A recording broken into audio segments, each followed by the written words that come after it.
تو میں یہ بتا رہا تھا کہ ہجرت کے بعد یعنی مدینہ پہنچنے کے بعد جو صورتیں نازل ہوئیں ان کو مدنی کہیں گے، اور مدینہ پہنچنے سے پہلے پہلے کی جو صورتیں ہیں ان کو مکی کہتے ہیں۔ ورنہ آپ دیکھیں بعض لوگ مکی کا مطلب یہ سمجھتے ہیں کہ شہر مکہ میں نازل ہوئی، اور مدنی کا مطلب یہ سمجھتے ہیں شہر مدینہ میں اتری، لیکن یہ مطلب درست نہیں ہے۔ آپ دیکھیں نا، اس لیے کئی آیتیں ایسی ہیں جو مکہ میں نازل نہیں ہوئیں، لیکن چونکہ ہجرت سے پہلے نازل ہوئیں اس لیے انہیں مکی کہا جاتا ہے۔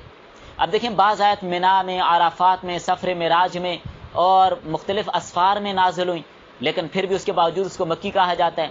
یا آپ صلی اللہ علیہ وسلم جب مدینہ جا رہے تھے تو راستے میں بعض آیات نازل ہوئیں تو ان کو بھی مکی ہی کہا جاتا ہے، اس لیے کہ ابھی آپ مدینہ پہنچے نہیں تھے۔ اس طرح بہت سی آیت ایسی ہیں جو شہر مدینہ میں نازل نہیں ہوئیں مگر وہ مدنی ہیں، اس لیے کہ وہ ہجرت کے بعد نازل ہوئیں۔ مثلا سینکڑوں میل آپ دور تشریف لے گئے مدینہ طیبہ سے، لیکن اس موقع پر بھی جو صورتیں نازل ہو رہی ہیں وہ مدنی۔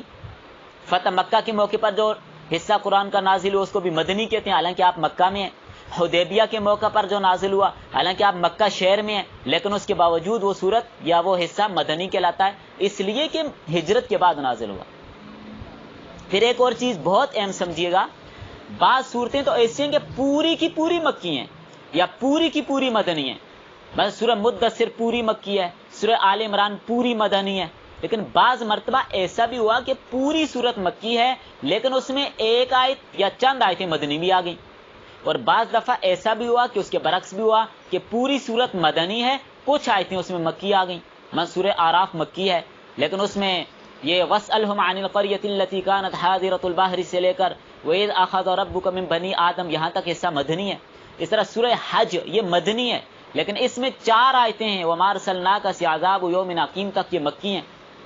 اس سے یہ بھی واضح ہو جاتا ہے کہ کسی صورت کا مکی یا مدنی ہونا عموماً یا اس کی اکثریت کے اعتبار سے کہ اکثر حصہ صورت کا ہجرت سے پہلے کا ہے یا بعد کا ہے۔ اگر اکثر حصہ ہجرت سے پہلے کا ہے تو اس صورت کو مکی کہا جاتا ہے، اکثر حصہ ہجرت کے بعد کا ہے اس صورت کو مدنی کہا جاتا ہے۔ ایک بات آخری اور سمجھ لیں پھر وقت پورا ہو رہا ہے کہ مکی اور مدنی صورتوں کا ہمیں کیسے پتہ چلے گا کہ یہ مکی اور مدنی ہے، تو اس کی کچھ علامات میں آپ کو بتا رہا ہوں، اپنے پاس نوٹ کیجیے آپ۔ تو مکی اور مدنی صورتوں کی کچھ خصوصیات ہیں، کچھ قاعدہ کلیہ ہے، تو ان چیزوں کو سمجھیں گی آپ تو آپ کو پتہ چل جائے گا کہ صورت مکی ہے یا مدنی۔ نمبر 1، ہر وہ صورت جس میں لفظ کلا ہرگز نہیں، کلا لفظ کلا آیا ہے وہ مکی ہے۔ کلا کاف لام الف، کلا جیسے کلا ان الانسان لیطغی، تو 15 صورتوں میں یہ لفظ آیا ہے۔ نمبر 2، ہر وہ صورت جس میں سجدے کی آیت آتی ہے وہ مکی ہے۔ نمبر 3، ہر وہ صورت سورہ بقرہ کے علاوہ جس میں آدم علیہ السلام کا یا ابلیس کا تذکرہ ہے وہ مکی ہے۔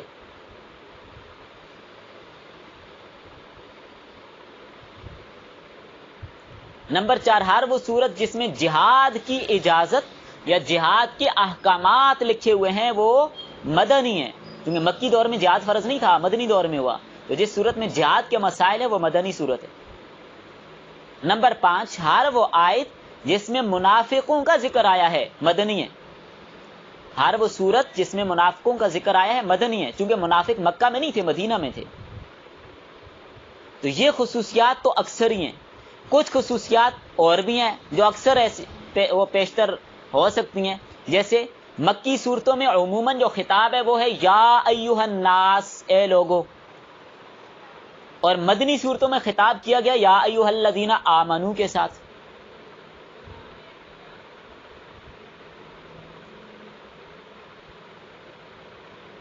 مکی آیتیں اور صورتیں عموماً چھوٹی ہوتی ہیں اور مدنی آیتیں اور صورتیں لمبی ہوتی ہیں۔